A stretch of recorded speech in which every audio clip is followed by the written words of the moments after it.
Billionaire was about to put on the wedding ring, then a black girl yelled, "She's using you." The ring was platinum. Custom cut. Engraved on the inside with a date that was supposed to mean forever. Graham Ashford held it between his thumb and forefinger, hovering it above the outstretched hand of the woman standing beside him under a cathedral ceiling that rose nearly 100 feet above the marble floor. 600 guests filled the pews. Crystal chandeliers the size of small cars hung from iron chains, scattering warm light across white roses, ivory ribbons, and the kind of silence that only exists in the final seconds before a man changes his life. Graham was 53 years old. White hair at the temples. Joe like a cut stone. Worth $6.2 billion, most of it built from infrastructure contracts that spanned the eastern seaboard. His face had appeared on the cover of Forbes twice and the Wall Street Journal more times than he bothered counting. He had survived a hostile takeover in 2011, a federal investigation in 2016, and a divorce in 2019 that the tabloids called the most expensive settlement in Chicago history. It was not a man who hesitated. It was not a man who second-guessed. It was a man who decided, and then the world rearranged itself around his decision. The woman standing beside him was Camille Fontaine. 38. French-born. Harvard-educated. Former art curator turned philanthropic strategist. She wore a gown that reportedly cost $90,000, and she wore it the way some people wear armor, beautifully, deliberately, with every seam designed to protect something underneath that no one was allowed to see. Her smile was perfect. Her posture was perfect. Even her breathing seemed choreographed. The officiant nodded. The string quartet held its final note. Graham brought the ring closer to Camille's finger. And then a voice split the cathedral in half. "She's using you." It came from the back. Near the doors. A child's voice, high and clear, the kind that carries through stone and glass without needing volume. It did not echo. It pierced. 600 heads turned. At 11. The string quartet stopped. The officiant blinked. A woman in the third row dropped her clutch purse, and the sound of it hitting the marble floor cracked through the silence like a gunshot. Graham's hand froze. The ring hovered between his fingers, catching the chandelier light in a single bright flash. A girl stood near the last pew on the left side of the aisle. She was small. 8, maybe 9 years old. Dark skin, deep brown eyes, hair braided in neat cornrows with a single blue ribbon tied near the end of the longest braid.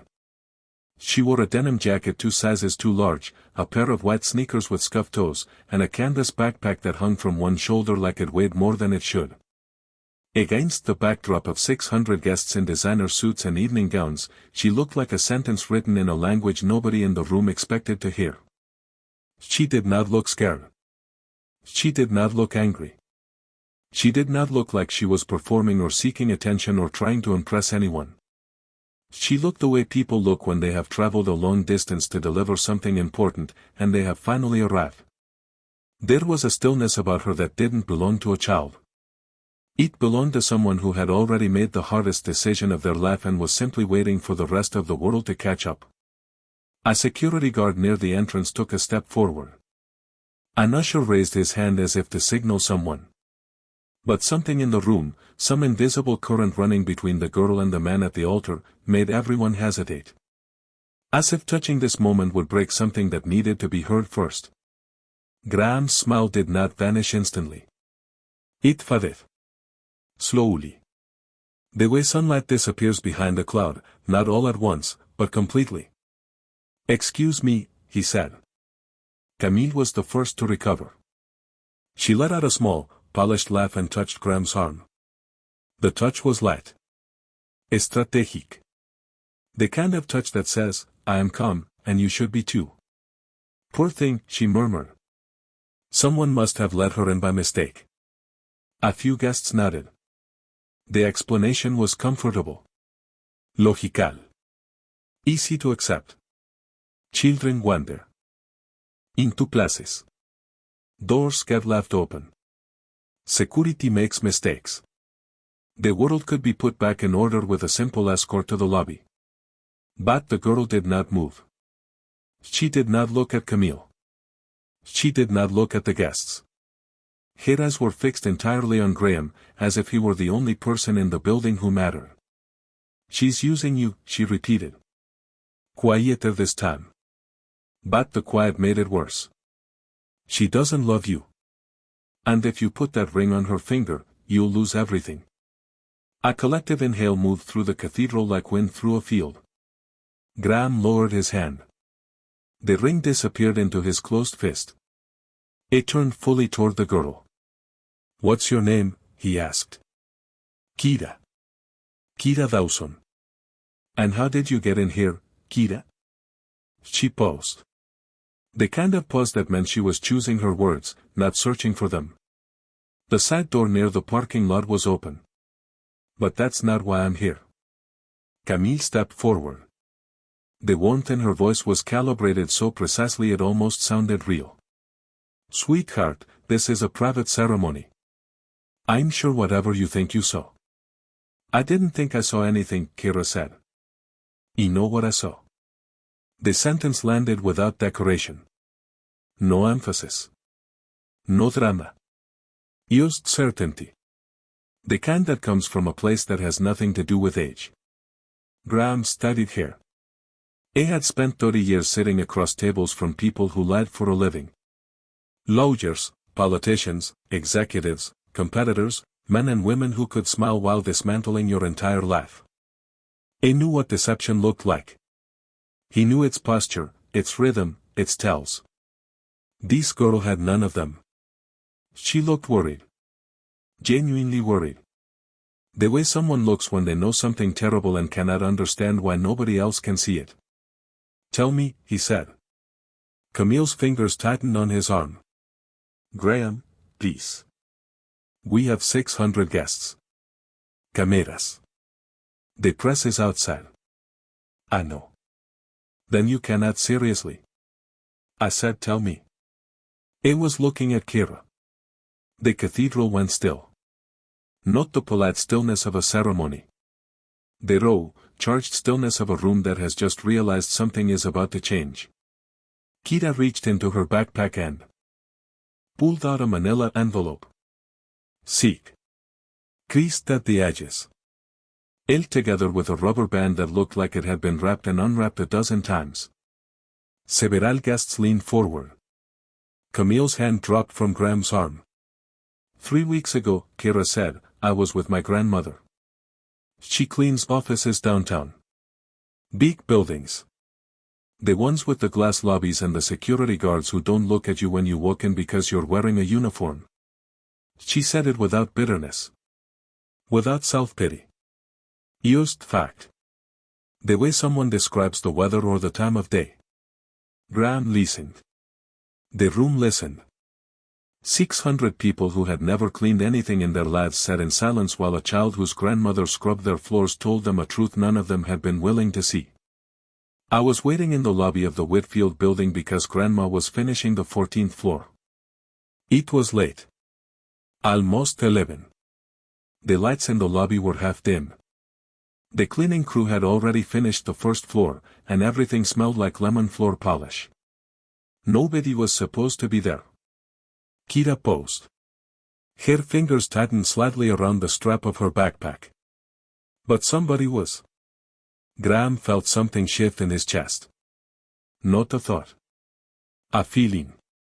The kind of feeling that arrives before understanding, like the first tremor before an earthquake. He had learned to pay attention to that feeling. It had saved him more than once in business. He had never expected it to appear at his own wedding. I saw her. Kira pointed at Camille. With a man. They came out of the elevator together. They were talking quiet, the way people talk when they don't want anyone to hear. A murmur rolled through the pews. Camille smiled, but the smile had changed. It was sharper now. Dinner. Held in place by effort instead of ease. I attend professional meetings all over the city, she said. There's nothing unusual about. He asked her, Kira continued, if everything would be ready after the wedding. De murmur d'ahir. The room went cold. Ready for what? Graham asked. Kira looked directly into his eyes. For you to sign something. He said once the papers were signed, you'd never know what happened until it was too late. The silence that followed was absolute. Not even the building seemed to breathe. Camille shook her head. This is absurd. But Graham was no longer looking at her. He was looking at the envelope. What's inside? He asked. Kira held it out. The reason I came. Graham took it. The paper was warm from her hands. He did not open it. Not yet. He slipped the wedding ring into his jacket pocket, and the small motion sent a shockwave through 600 guests that no actual earthquake could have matched. He turned toward his attorney, Nathan Cross, who was seated in the second row. Nathan was already standing. Tall, sharp-featured, the kind of man who processed information the way a machine processes code, silently, completely, without wasted motion. There's a conference room off the chapel office, Nathan said.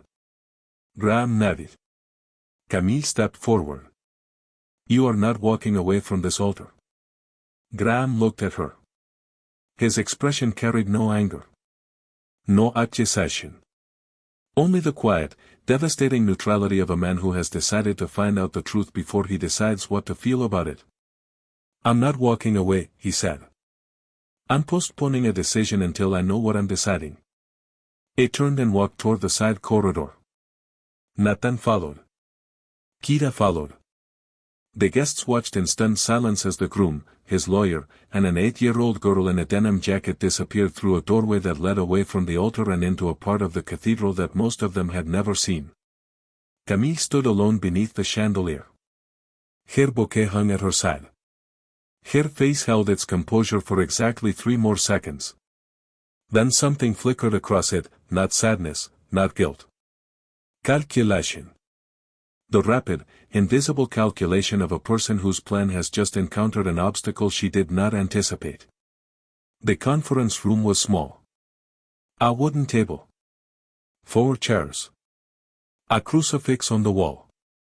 A window that looked out onto a courtyard where pigeons sat on a stone fountain, completely unaware that lives were being rearranged on the other side of the glass. The sound of the cathedral was muffled here. The music had stopped. The murmuring of 600 confused guests leaked through the stone walls like a distant radio that someone had forgotten to turn off. Nathan removed his jacket. He placed the envelope on the table and opened it with the methodical precision of a man who had spent 20 years handling evidence that could destroy or save lives depending on how carefully it was treated. Photographs spilled onto the table. 8 of them. Each one printed on standard photo paper. Each one time-stamped. Each one taken from what appeared to be a security camera angle, although the framing suggested a phone held at waist height by someone trying not to be noticed. Graham picked up the first one. A Hotel Corridor. Camille Fontaine walking beside a man in a dark overcoat. The timestamp read 3 weeks earlier. 11:17 p.m. He picked up the second. Same corridor. The man handing Camille a folder. Both of them leaning close. The body language unmistakable, not romantic, but conspiratorial. 2 people who shared a secret and were discussing how to keep it. Nathan examined the third photograph. A different location. A restaurant. Camille seated across from the same man, papers spread across the table between them. The fourth photograph showed a close-up of one of those papers. The words were partially visible. Trust Amendment. Beneficiary Clause. Post-marital transfer. Nathan set the photograph down slowly. Who is this man? Kira reached into the envelope again. This time she pulled out a small flash drive attached to a faded blue keychain. I found this, she said. The night I saw them. It was on the floor near the elevator. It must have fallen out of his briefcase. Nathan inserted the drive into his laptop. A single video file appeared. The file name was one word. Contract. He clicked play. The footage was shaky. Recorded from a low angle, probably waist height, probably from a phone held by someone who did not want to be seen. The same hotel corridor appeared. Camille and the man walked into frame. Their conversation was partially audible. After the wedding. The signatures. Everything transfers smoothly. Nathan paused the video. The blue glow of the screen reflected off the conference room walls like cold fire. Graham stared at the frozen image. His face showed nothing. Not because he felt nothing.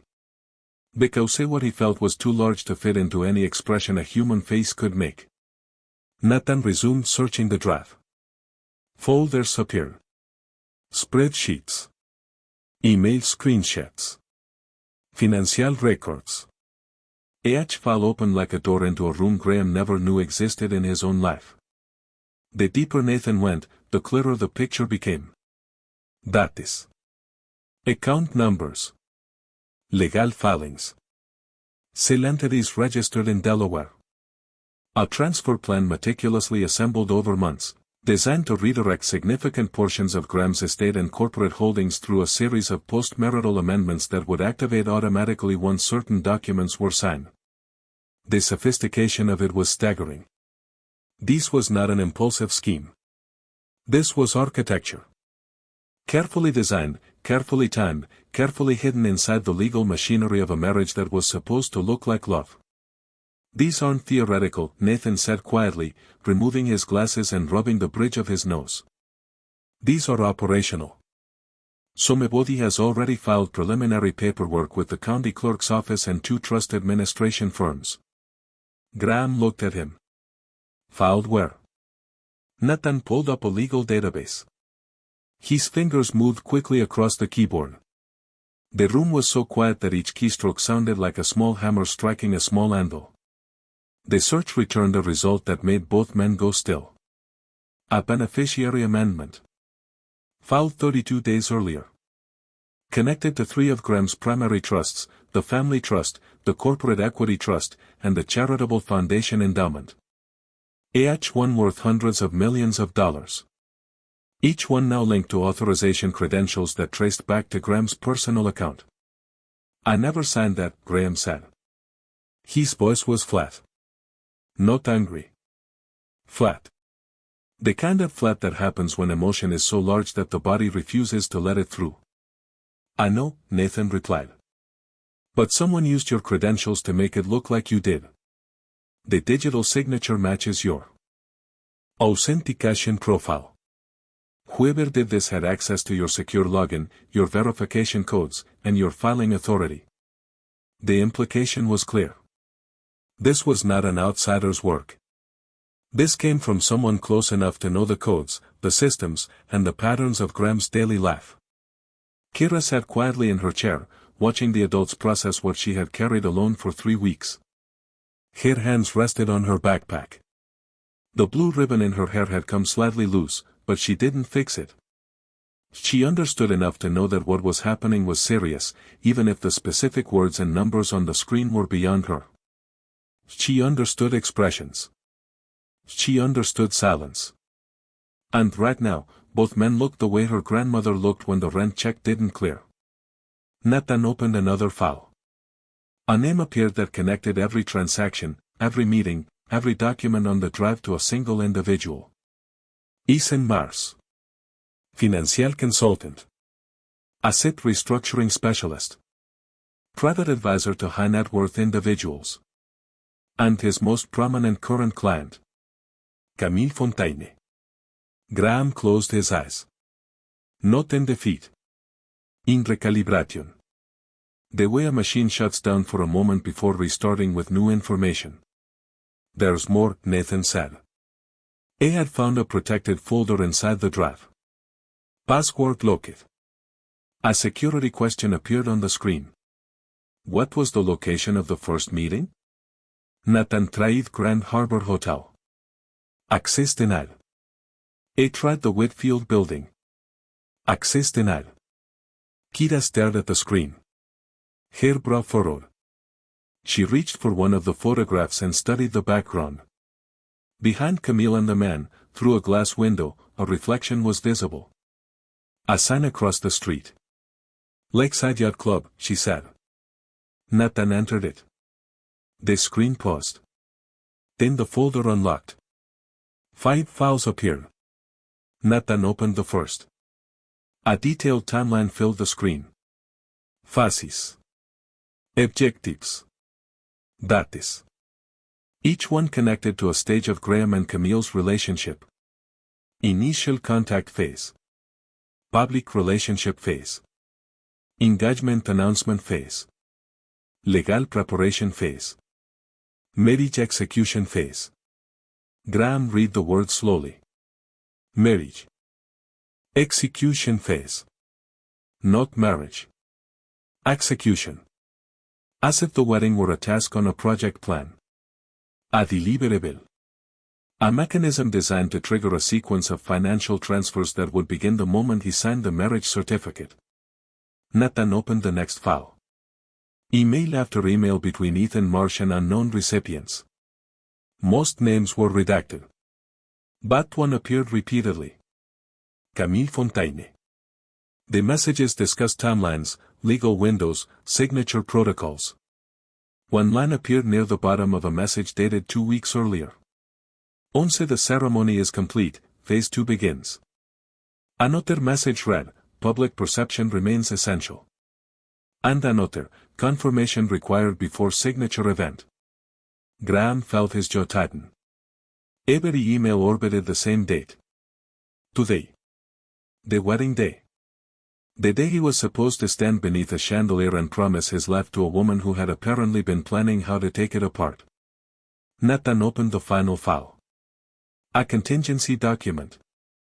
The first line read, if interference occurs, activate alternate strategy through internal source. The room went silent. Internal source, Graham repeated. Nathan looked at him. That means someone inside your organization is part of this. Graham stood. The chair scraped against the floor. He walked to the window and stared at the pigeons on the fountain. They were still there. Still unbothered. Still living in a world where trust meant nothing because they had never needed it. He turned around. The reservation records on the draft.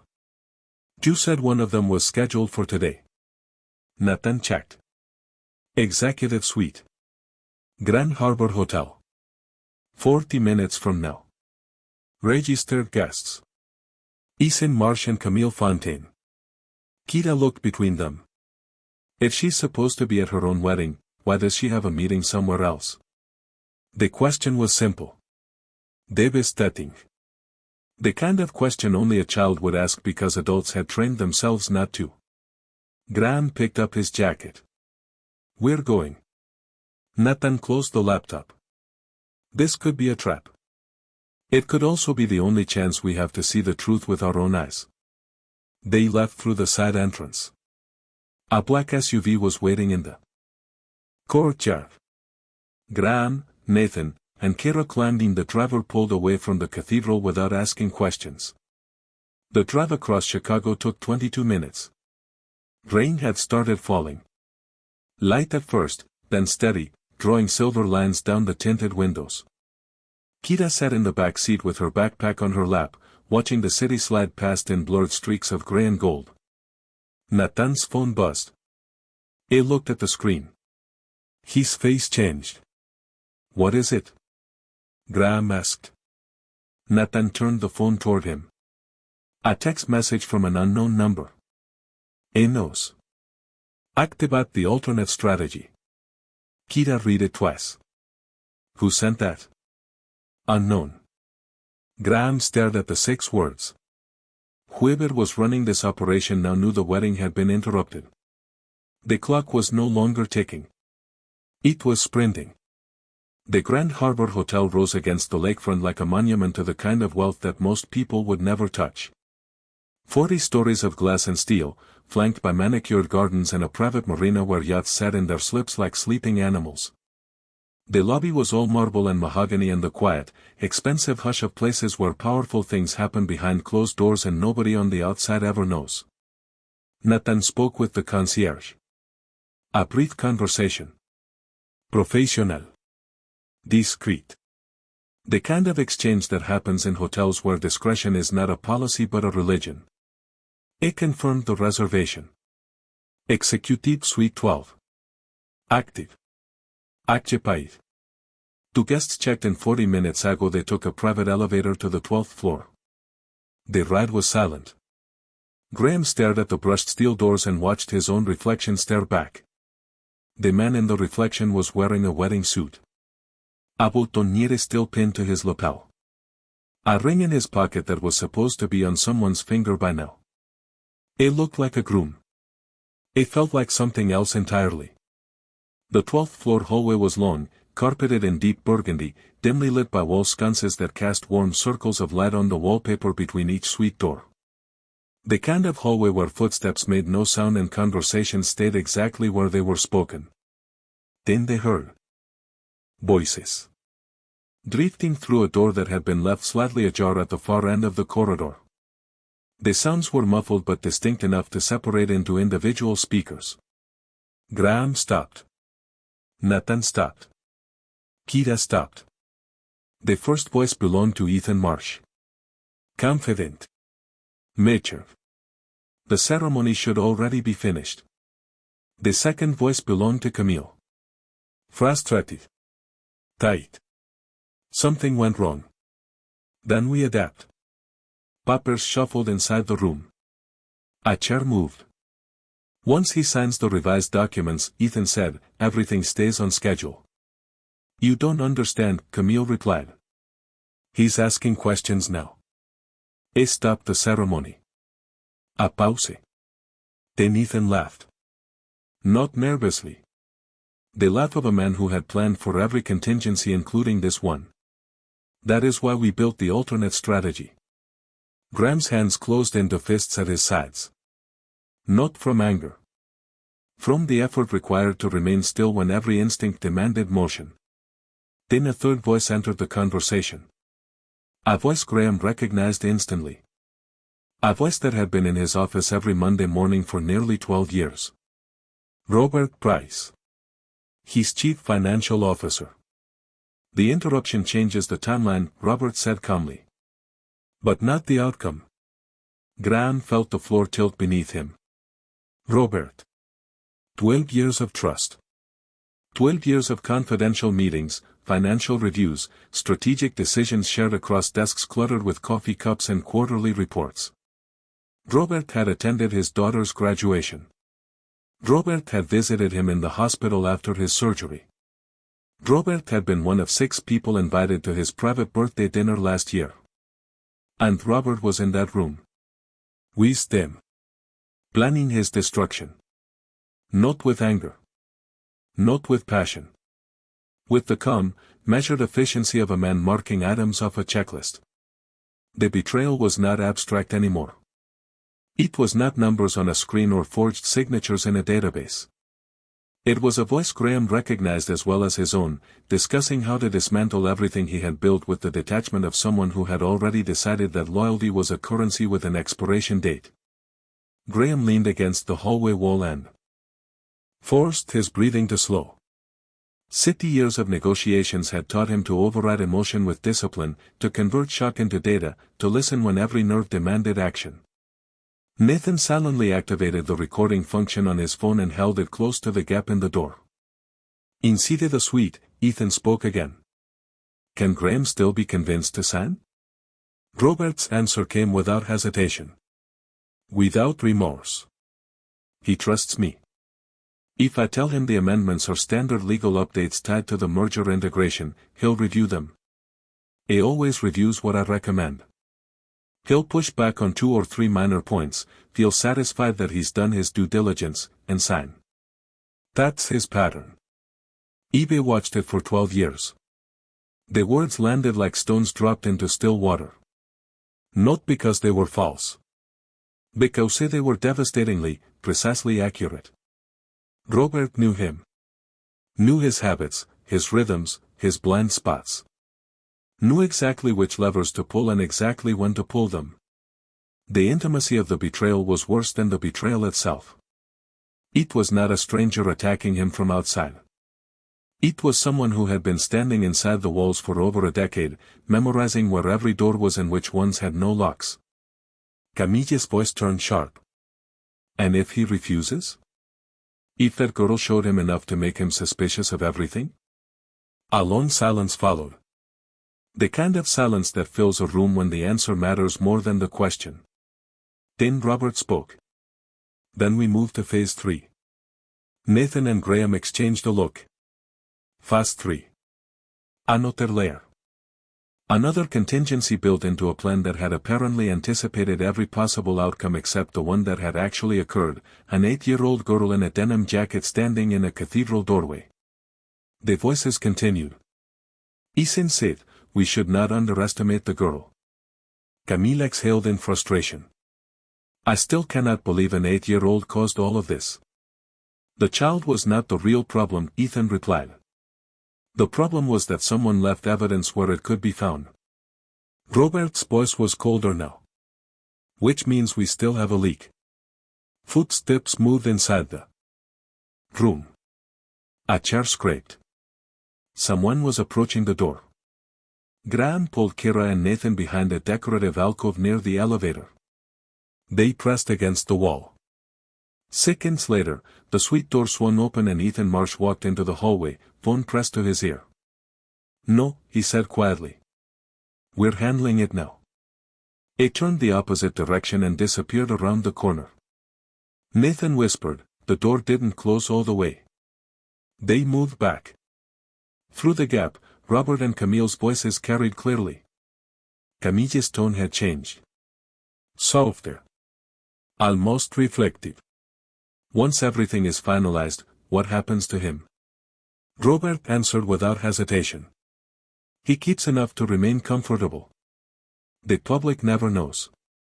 The companies continue operating under the new structure. Everyone wins. Everyone wins. The phrase hung in the air like poison dressed as perfume.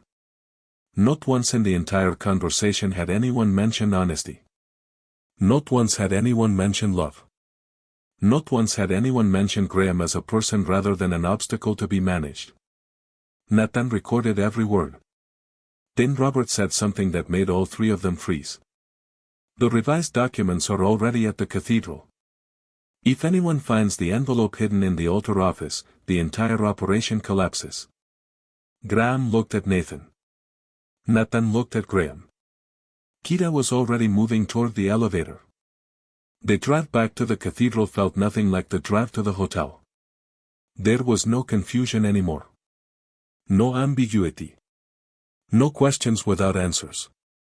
There was only speed, and rain, and the sound of windshield wipers keeping time with a heartbeat that had learned, in the span of a single afternoon, to trust no one. They entered through the side entrance. The hallways were empty. The sound of restless guests drifted from the main sanctuary, murmurs, phones ringing, the low hum of people who had been waiting too long for something they no longer understood. Nathan led them to the altar office. A small room behind the sanctuary. Shelves. Filing cabinets. A framed photograph of the cathedral's founders hanging on the far wall. Where would someone hide something important? Graham asked. Kira walked past both men. Her eyes moved across the room slowly, carefully, the way her grandmother had taught her to notice things that other people ignored because they were too busy looking for what they expected to find. She stopped in front of the framed photograph. There. Nathan frowned it. Why? Because nobody ever looks behind the thing they see every day. They moved the frame. Beneath, built into the wall, was a narrow metal compartment. Nathan pulled the handle. It opened immediately. Inside sat a sealed envelope. Heavy. Oficial. Final. Nathan broke the seal. Pages spilled onto the desk. Contracts. Financial authorizations. Trust amendments.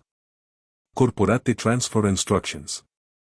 Signature pages bearing Graham's name in a handwriting that was close to his own but not quite close enough. For, Nathan said, holding two signatures side by side. Every single one. Graham stared at the documents. Years of work. Years of trust. Years of building something that was supposed to outlast him.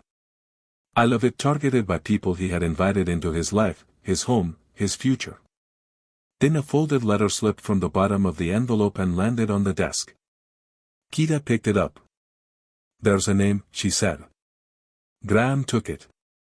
At the bottom of the letter, in small, careful handwriting, was a signature he recognized immediately. Nina Calpel. His executive assistant. The person who had managed his calendar, his correspondence, and his most confidential files for nearly a decade. Natan's eyes widened. She was the leak. Graham shook his head slowly. No. It pointed to the letter. "Read it."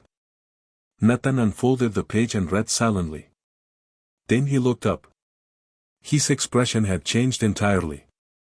The letter was not a confession. It was a warning. And it was, perhaps, the bravest document in the entire envelope. Nina had discovered the scheme 5 weeks earlier while processing routine financial documents that crossed her desk every Tuesday morning. She had been reviewing trust amendments that required Graham's electronic authorization, and she noticed something that didn't belong, a filing she hadn't prepared, connected to accounts she hadn't accessed, bearing a digital signature that she knew Graham had never provided because she was the one who managed his calendar on the day it was supposedly signed. It had been in London. In a meeting she had personally scheduled. There was no way he had authorized anything from a terminal in Chicago that afternoon. She began investigating quietly. Working late. Arriving early. Gathering copies of documents that appeared and disappeared from the shared filing system like ghosts. She documented timestamps. She tracked meetings that appeared on Camille's private calendar but nowhere on Graham's. She noticed patterns, phone calls that happened during windows when Graham was traveling, emails that were sent from accounts she didn't recognize to servers she couldn't trace, and a series of wire transfers routed through entities that existed only as names on incorporation documents filed in Delaware and the Cayman Islands. When she discovered that the conspiracy involved not only Camille and Ethan Marsh but also Robert Price, she understood something that changed everything. Going to anyone inside the company would expose her immediately. Robert controlled the financial infrastructure. It would see any internal inquiry before it reached Graham's desk. She could not go to the police without evidence that would survive aggressive legal scrutiny from attorneys who had been planning for exactly this scenario. She could not confront Graham directly without risking the entire operation going underground before it could be fully documented. So she did something no one anticipated. Something so unlikely, so improbable, that even the most paranoid conspirator would never have planned for it. She found Kira. Not by accident. By design. Nina had noticed Kira waiting in the lobby of the Whitfield building on the nights her grandmother worked the late cleaning shift. A small girl sitting on a bench near the security desk, doing homework under fluorescent lights while the rest of the city slept. Nina had spoken with her one evening. Ten anote. Ten anote. She learned her name. Learned that she was observant in the way that children who grow up watching a world that doesn't watch them back often become. Learned that she was careful. Honest. Steady. The kind of child who notices things that adults have trained themselves to overlook because noticing would be inconvenient. Nina gave Kira the envelope.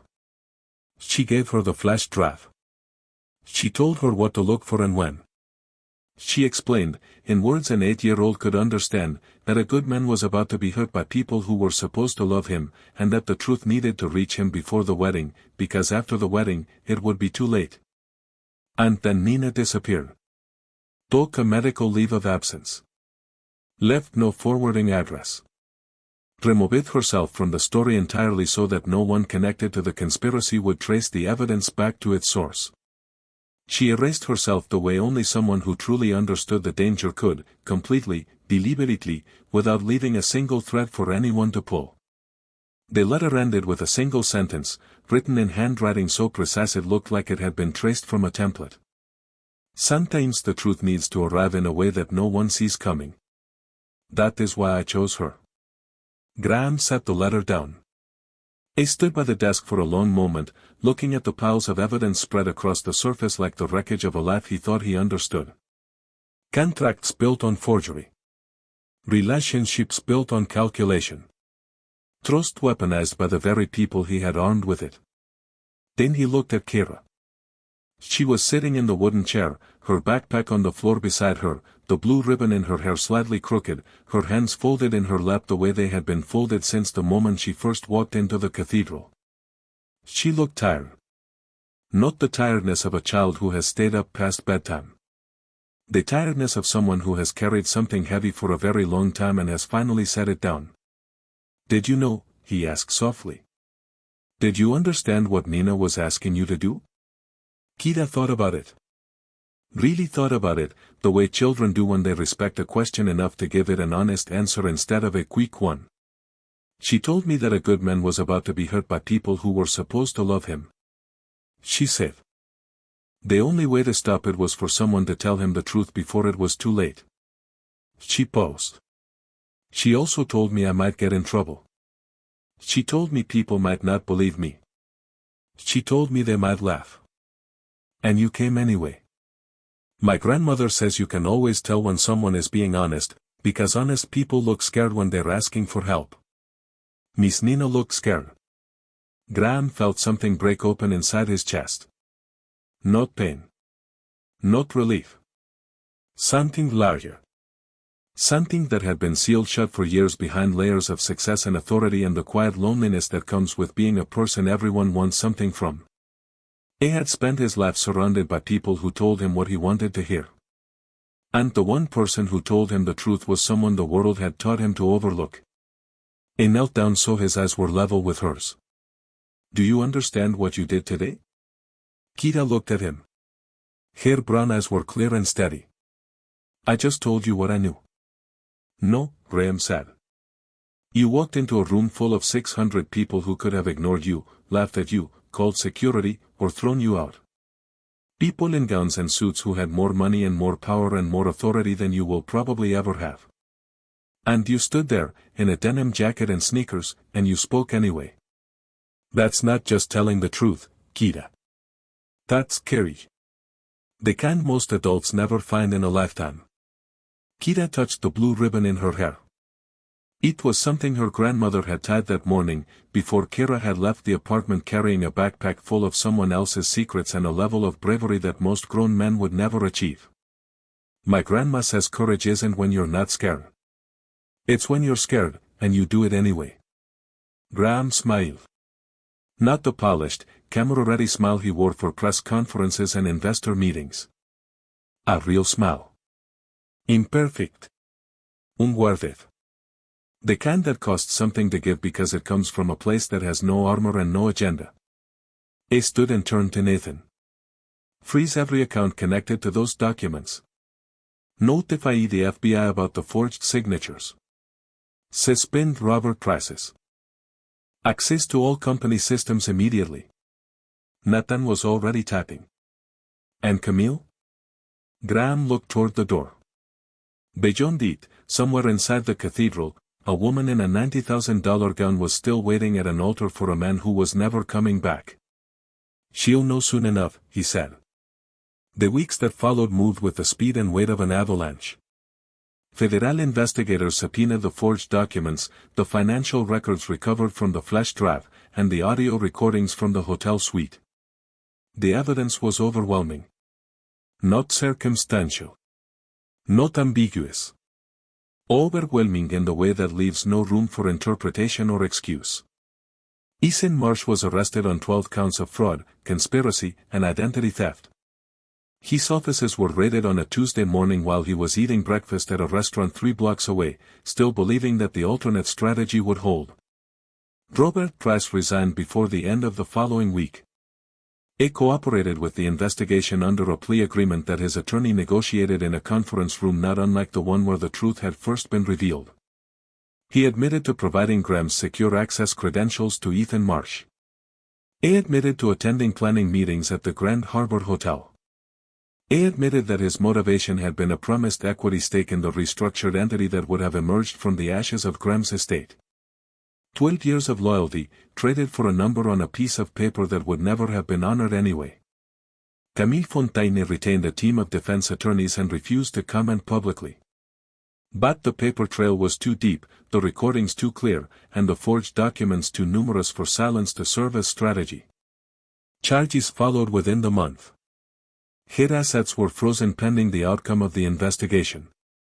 The $90,000 wedding gown was reportedly seized as part of the financial review, though no one could confirm whether that detail was true or simply the kind of story people tell when they want reality to feel like justice. Nina Caldwell returned from her leave and was offered a permanent senior position on Graham's restructured executive team. She accepted without negotiation. When asked by a reporter why she had risked her career to expose the scheme, she gave an answer that appeared in newspapers across the country. Because loyalty to a person matters more than loyalty to a paycheck. But the moment people remembered, the moment that became the story everyone told, did not happen in a courtroom or a boardroom or a press conference. It happened 6 weeks after the wedding that never was, in the lobby of Graham Ashford's corporate headquarters on Michigan Avenue. A small ceremony. No cameras. No reporters. Used Graham, Nathan, Nina, a few trusted employees, and one 8-year-old girl in a clean denim jacket and brand new white sneakers. A bronze plaque was mounted beside the main entrance. At the top, a single name was engraved. Kira Dawson. Beneath it, a sentence chosen by Graham himself. Sometimes the truth arrives in a way no one sees coming. And sometimes, the bravest person in the room is the smallest one. Every morning after that, as employees walked through the lobby on their way to meetings and phone calls and quarterly reviews, they passed that plaque. Some stopped. Some read it. Some simply glanced at it and kept walking, carrying its message into boardrooms and conference calls and negotiations where the temptation to stay silent was always louder than the courage to speak. And somewhere on the west side of Chicago, in a small apartment above a laundromat where the pipes rattled when the machines ran, an 8-year-old girl sat at a kitchen table doing homework. Her grandmother stood at the stove, stirring something that smelled like garlic and onions and the kind of comfort that money cannot replicate. Grandma? Do you think you would have married her, if I hadn't said anything? Ruth Dawson turned from the stove. She wiped her hands on a dish towel and looked at her granddaughter with the steady, unshakable gaze of a woman who had spent her entire life cleaning buildings that belonged to other people and raising a child who was worth more than everything inside them. Probably, she said. Kira thought about that. Then I'm glad I said something. Ruth smiled. Not a wide smile. A knowing smile. The kind that comes from understanding that the world does not belong to the loudest voice or the richest hand or the tallest building on the skyline. It belongs to whoever is brave enough to speak when the room wants them to be quiet. So am I, baby, she said. So am me. Outside, the rain had stopped. The Chicago sky was clearing from the west, and through the kitchen window, the last light of the afternoon caught the tops of the skyscrapers and turned them gold. But gold is temporary. Buildings are temporary. Fortunes are temporary. Even the most powerful empires eventually become stories told by people who never lived inside them. What endures, what always endures, is the moment someone chose honesty over silence. Chose risk over comfort. Chose truth over approval. And sometimes, that someone is 8 years old. Wearing a borrowed jacket and a blue ribbon in her hair. Standing in a doorway that 600 people wanted her to walk back through. She didn't. And that made all the difference.